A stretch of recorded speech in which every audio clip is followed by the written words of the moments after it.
Muy buenas tardes, amigos y amigas de Voces Diario Digital.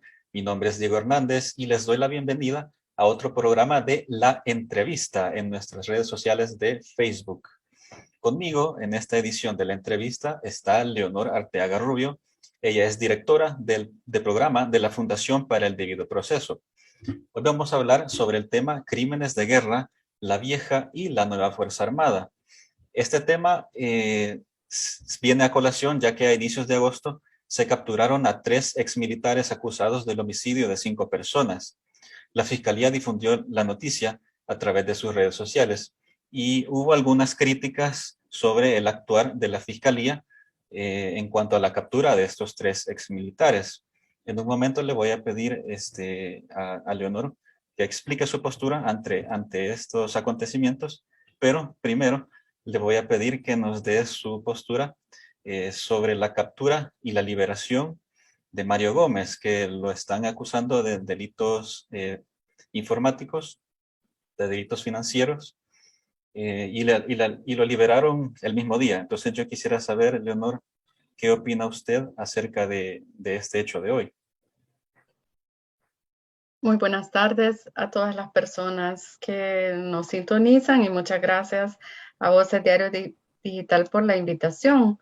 Bueno, la captura de Mario este día nos causa muchísima preocupación, lo que las autoridades aún deben explicar con claridad cuáles fueron las razones de esta detención, sobre todo porque Mario ha sido una persona crítica de las deficiencias que el gobierno salvadoreño tiene relacionadas con la aprobación e implementación de la ley Bitcoin. Desde su experticia, ha sido una de las voces que con técnica y con ciencia nos ha explicado con mucha claridad los peligros de esta legislación que no termina de estar clara. Entonces, que una voz crítica sea capturada en condiciones donde falta transparencia, donde se está tratando de incautar su celular, su computadora, definitivamente genera muchas dudas y nos mueve a pensar que se trata de una captura arbitraria con la finalidad de acallar y de intimidar a quienes no están de acuerdo con las políticas del gobierno actual. Y eso no es admisible en una democracia y en un Estado de Derecho. Y muchas gracias, Leonor, por su apreciación en los hechos de hoy. En los hechos de hoy también está involucrado o no la Fiscalía, porque la Fiscalía decía que no conocía sobre si había una orden de captura, ellos no habían emitido. Caso contrario, en los hechos de la captura de 3 exmilitares, cuando ellos sí tenían una orden de captura. Entonces yo quería saber cuál era su postura frente a la captura de estos 3 exmilitares. Bueno, El Salvador es un país que vivió un conflicto armado que nos dejó gravísimos hechos de violencia que han sido calificados por distintos organismos internacionales como crímenes de guerra y crímenes de lesa humanidad. Es decir, nos referimos a torturas, desapariciones forzadas, ejecuciones extrajudiciales, violencia sexual, que además no fueron hechos aislados, sino que respondieron a patrones de represión planificados y ordenados desde el más alto nivel. La Comisión de la Verdad muy claramente identificó estos patrones de violencia y documentó 32 casos emblemáticos y cerca de 22,000 casos en sus anexos. Desde 1993, cuando la Comisión de la Verdad emitió su icónico informe, han habido múltiples obstáculos desde la Asamblea Legislativa, desde el poder en El Salvador, para evitar que estos hechos sean juzgados. La gran mayoría de estos hechos, por no decir todos, se mantienen en la impunidad. En el año 2016, como sabemos, finalmente la Sala de lo Constitucional dejó sin efecto la ley de amnistía, que es una ley de la vergüenza, ¿no? Una ley de impunidad que había sido aprobada en 1993, justamente 5 días después del informe de la Comisión de la Verdad. ¿Por qué traigo todo esto a cuenta? Bueno, porque tanto la Comisión de la Verdad como distintos organismos como la Comisión Interamericana, la Corte Interamericana de Derechos Humanos, los informes del relator de Naciones Unidas para la Justicia Transicional, informes de la Procuraduría de Derechos Humanos e informes de la sociedad civil salvadoreña han trazado con mucha claridad cuáles son los hechos más graves que deben ser investigados. Y la Fiscalía General de la República aprobó una ley, una política interna de persecución penal de estos hechos. Por tanto, la Fiscalía tiene todo el conocimiento y las herramientas para saber cuáles casos y cómo se deben investigar este tipo de crímenes. Sin embargo, lo que hemos visto en muchas ocasiones es que en estos casos, en los más graves, los más emblemáticos, como por ejemplo el caso de la masacre del Mozote, en el caso del asesinato de los jesuitas, en el caso de la masacre del Calabozo, en el caso del asesinato de los 4 periodistas holandeses, la Fiscalía sistemáticamente se ha opuesto al avance de la justicia, ya sea interponiendo recursos que dificultan el avance de estos procesos, que finalmente tienen un impacto en el encubrimiento de los responsables. Pero por otro lado vemos estas acciones que parecen bastante erráticas. Este caso que la Fiscalía General hizo público a través de sus redes, donde sin haber previamente construido una hipótesis de un caso y sin haber trabajado con las víctimas y sin haber judicializado un caso, va y captura a 3 personas que además parecen ser de bajo rango. ¿Y por qué traigo a cuenta personas de bajo rango? Bueno, los crímenes de guerra y crímenes de lesa humanidad cometidos en el conflicto armado de El Salvador son crímenes de sistema, ¿no? Son crímenes cometidos por aparatos de poder organizado y por tanto la persecución de la fiscalía debe estar dirigida hacia esos aparatos de poder, hacia los máximos responsables. Por supuesto que también tendrían que capturarse a autores directos, materiales, ¿no? Personas que eh, ejecutaron esas órdenes, sí, pero principalmente las persecuciones penales debiesen estar dirigidas hacia máximos responsables, como por ejemplo la cúpula militar de la época de la masacre del Mozote, que es la que está siendo juzgada y a la que la fiscalía, digamos, no ha contribuido a esa acusación.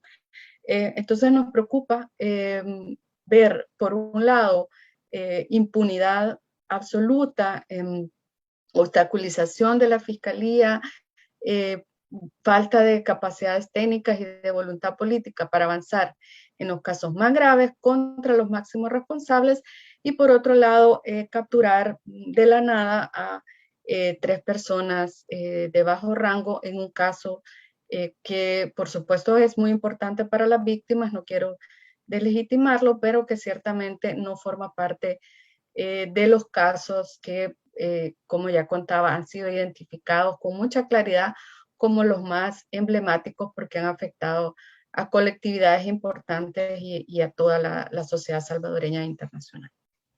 Entonces, pareciera que hay un trato diferenciado en cuanto a la captura de autores materiales y a la no captura de autores intelectuales. Entonces, le pregunto, ¿cuál cree usted que fue la intención de la Fiscalía cuando anunció que se estaban capturando a estos 3 exmilitares que fueron autores materiales? No, creo que en las actuaciones de la Fiscalía, en esta oportunidad como en otras, hay mucho de puesta en escena, ¿no? Es decir, hay acciones que en realidad no responden a la implementación de políticas bajo los estándares internacionales, sino que son acciones aisladas que tratan de dar la impresión de que la Fiscalía está avanzando cuando en realidad son fragmentos desconectados, ¿no? Creo que en este caso esperamos que ojalá lo más importante haya sido que realmente la Fiscalía esté trabajando de la mano con las víctimas, con los familiares en el caso. Esperamos que así sea. Pero aún así, como digo, es evidente que hay un doble estándar, ¿no? Protección, encubrimiento para máximos responsables y por otro lado capturas inmediatas hacia personas con una responsabilidad menor. Usted menciona que espera que la Fiscalía esté coordinando con las víctimas, digamos, teniendo un actuar más sensible con las víctimas. ¿Pero usted cree que en efecto esto esté pasando? Las acciones de la Fiscalía generan muchísimas dudas porque a lo largo de los años la Fiscalía más bien ha tendido a maltratar a las víctimas en los casos relacionados con el conflicto armado o por lo menos a ignorarlas. Y en los casos que ya están judicializados, es decir, que están siendo tramitados por jueces o juezas de lo penal, la Fiscalía generalmente no coordina adecuadamente con los abogadas que representan a las víctimas. Ha habido muy raras excepciones, en la gran mayoría de casos, como digo, esta ha sido la forma de proceder de la Fiscalía y esto evidentemente ha generado altos niveles de desconfianza, nuevas revictimizaciones y es difícil pensar que en este caso haya habido una relación mejor con las víctimas, pero digo, no lo sé y espero que en este caso las cosas hayan sido mejor.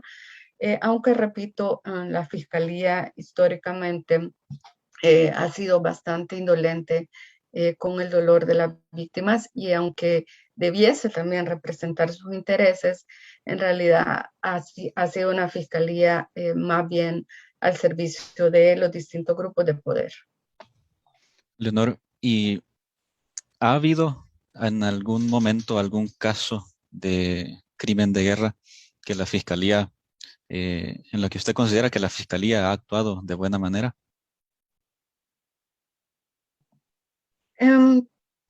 Creo que en algún momento en el juicio del Mozote, la Fiscalía por lo menos no estaba impidiendo el avance de la justicia.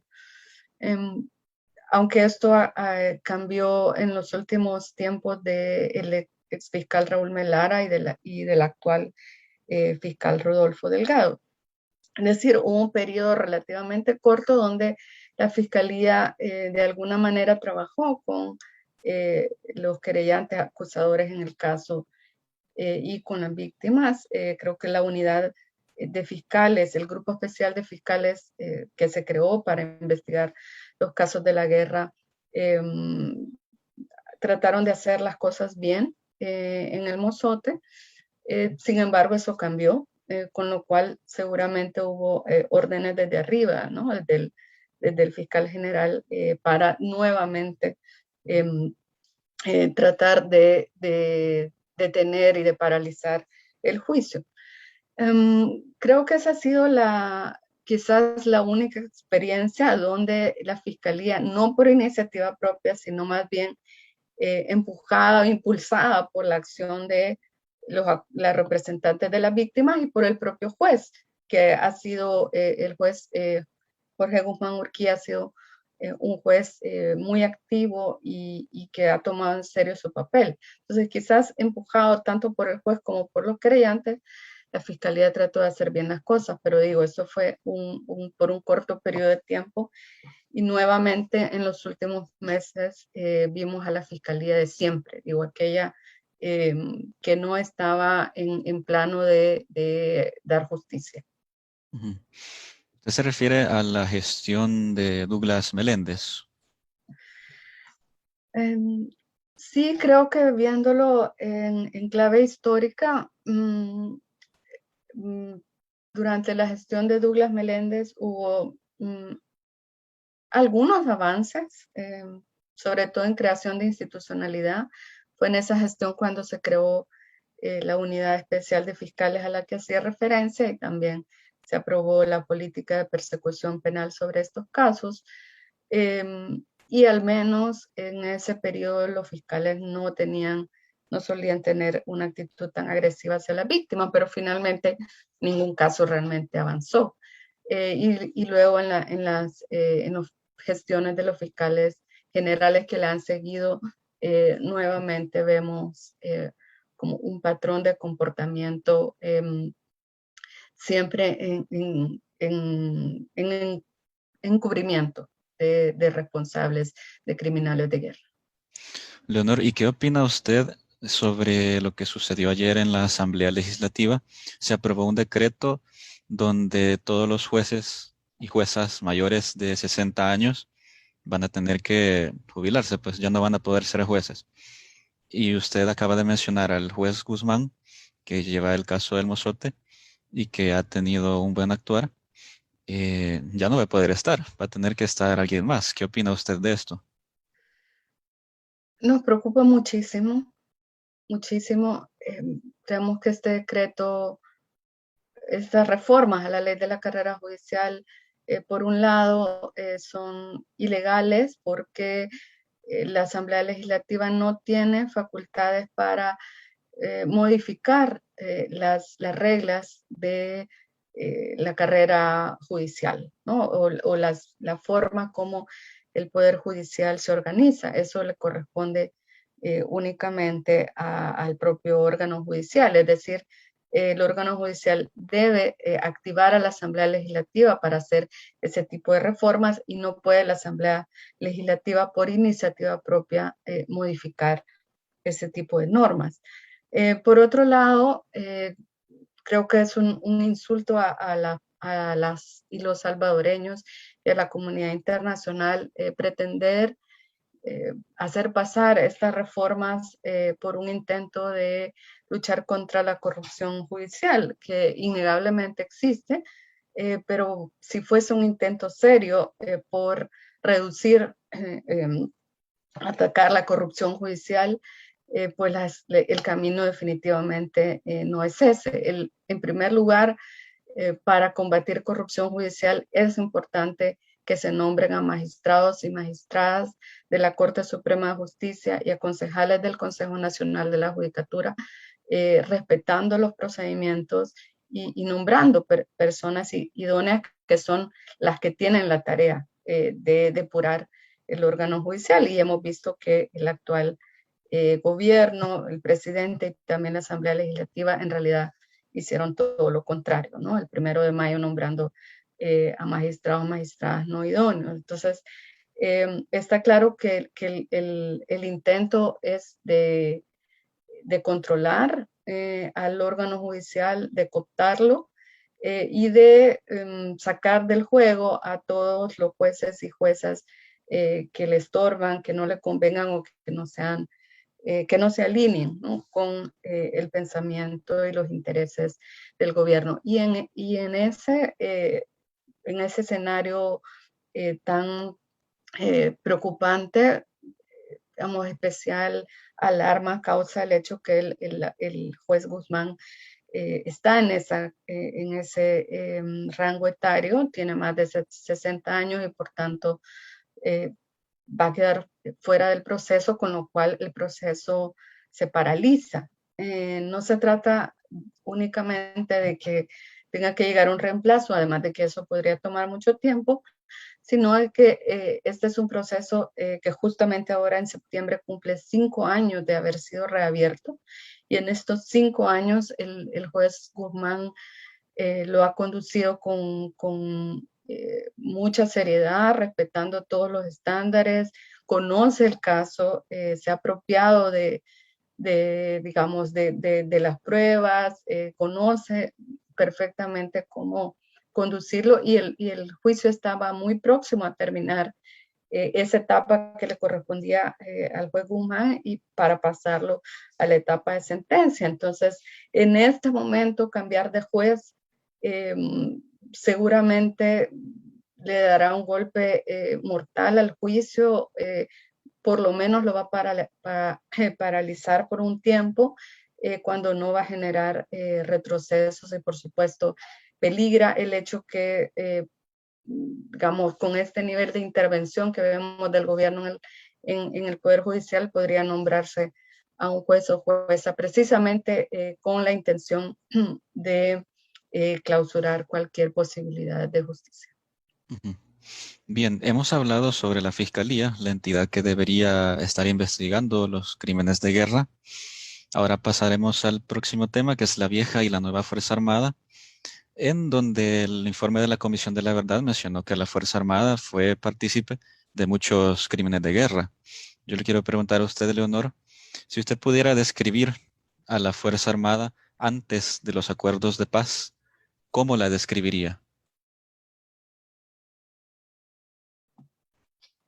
Bueno, ante todo, la Fuerza Armada durante el conflicto armado era una institución política, es decir, era una institución que estaba eh, al servicio de el poder político de turno y que para ello además fue parte de quienes ejecutaban y llevaban adelante una estrategia contrainsurgente de violaciones sistemáticas de derechos humanos, política de exterminio, de tierra arrasada, es decir, fue una Fuerza Armada diseñada básicamente para arrasar con quienes eran considerados en esa época como enemigos políticos y además, como digo, era una Fuerza Armada que intervenía en las decisiones de país y en el rumbo político. Eso le costó al país mucha sangre, mucho dolor, y por eso es que en los acuerdos de paz se previó una reforma total de la Fuerza Armada que implicaba la redefinición de su doctrina para adecuarla a los estándares de derechos humanos, y también se previó una separación de lo que se llama seguridad nacional, que le corresponde a la Fuerza Armada, con lo que sería seguridad ciudadana, que debe ser civil y que le corresponde pues a un ministerio de justicia y también, o de seguridad pública, perdón, y a la propia Policía Nacional Civil, y además se previó la reducción de la Fuerza Armada, tanto en número de personal como en presupuesto, y también se previó una depuración y con eh, por la necesidad de que las Fuerzas Armadas rindiera cuentas por los crímenes que había cometido en el conflicto armado. Actualmente se está utilizando la figura de la nueva Fuerza Armada. De hecho, un spot del gobierno mencionaba que en la Fuerza Armada se encuentran ya soldados nacidos después de la Guerra Civil. ¿Cómo se puede analizar esto? ¿Cómo se puede analizar el hecho de que quieran darle una nueva imagen a la Fuerza Armada? El calificar a la Fuerza Armada como nueva no puede ser simplemente a través de un eslogan, ¿no? A través de una campaña publicitaria. Para considerar a la Fuerza Armada como un nuevo cuerpo, definitivamente debiesen dejar atrás prácticas que siguen colocando a la Fuerza Armada como un cuerpo eh, que no responde a los tiempos modernos, donde es necesaria la transparencia y el sometimiento de las Fuerzas Armadas al poder civil. Vemos que la Fuerza Armada de hoy sigue negándose a abrir, a dar acceso a los archivos relacionados con los crímenes cometidos durante el conflicto armado. lo sigue negando a pesar de que existen numerosas decisiones judiciales nacionales e internacionales que le han requerido abrir esos archivos. De tal manera que ese hermetismo coloca a la Fuerza Armada de hoy al mismo nivel de la Fuerza Armada de los años de la guerra donde se cometían violaciones de derechos humanos. Es una Fuerza Armada que sigue protegiendo a los criminales de guerra.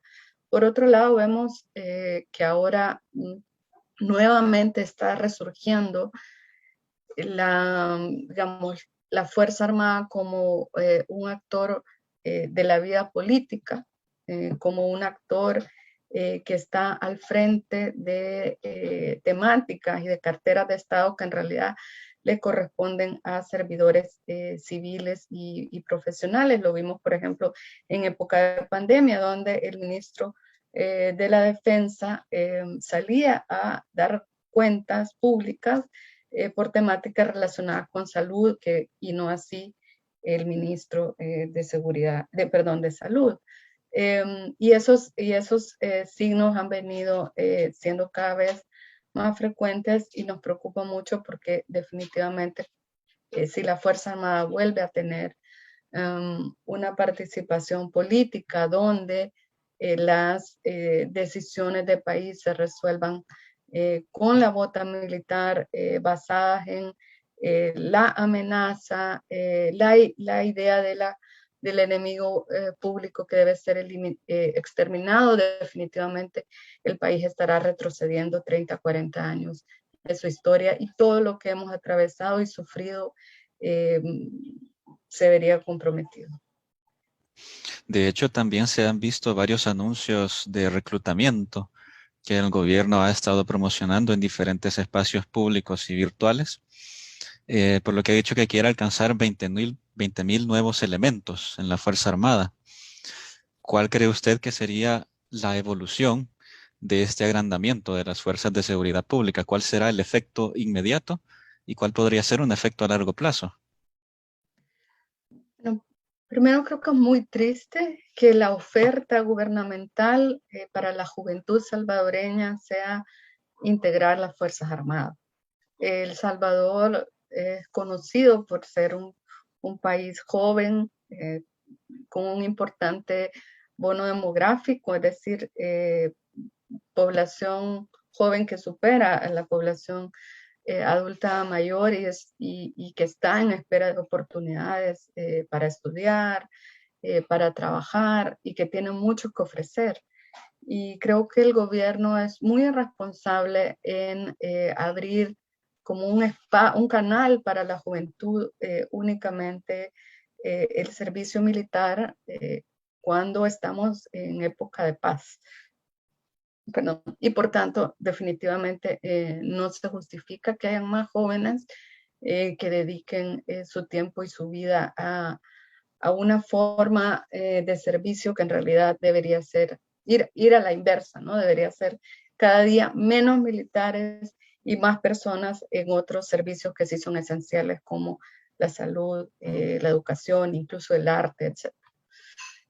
Por otro lado, creo que más a mediano plazo hay varios efectos que tenemos que considerar. Por ejemplo, el mensaje que se lanza cuando se está ensalzando a la Fuerza Armada, de alguna manera implica que la Policía Nacional Civil se ve reducida, se le relega, digamos, se da la idea de que la Policía Nacional Civil no es capaz de llevar adelante las tareas que se le han encomendado, y eso es muy grave porque la Policía Nacional Civil debe ser un cuerpo en el que la ciudadanía confía. La confianza está a la base de el combate efectivo del crimen y en la prevención. Entonces, vemos a esta Fuerza Armada ensanchada, engrandecida, y eso definitivamente está, como digo, afectando muchísimo la imagen de la Policía Nacional Civil. Y creo que otro efecto más simbólico, ¿no?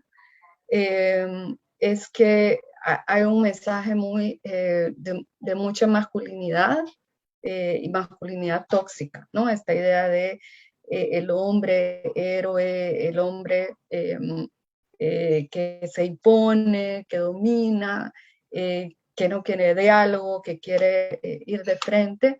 Creo que eso hace muchísimo daño en un país como El Salvador, con altos índices de violencia de género y con altos índices de violencia social, donde los mensajes que vienen desde el más alto nivel debiesen ser en clave de apertura, de diálogo, de inclusión. Sí, definitivamente la simbología del machismo está ensanchado con la fuerza militar. Pues y eso lo hemos visto todos y todas en todos los anuncios que el gobierno ha manifestado en sus propios canales. Última pregunta, Leonor. ¿Qué rumbo ve usted en El Salvador? ¿Cómo piensa que El Salvador será, qué puedo decir, en 5 o 10 años o en un año siquiera? Yo quiero terminar con un mensaje de ánimo, ¿no? Y de esperanza.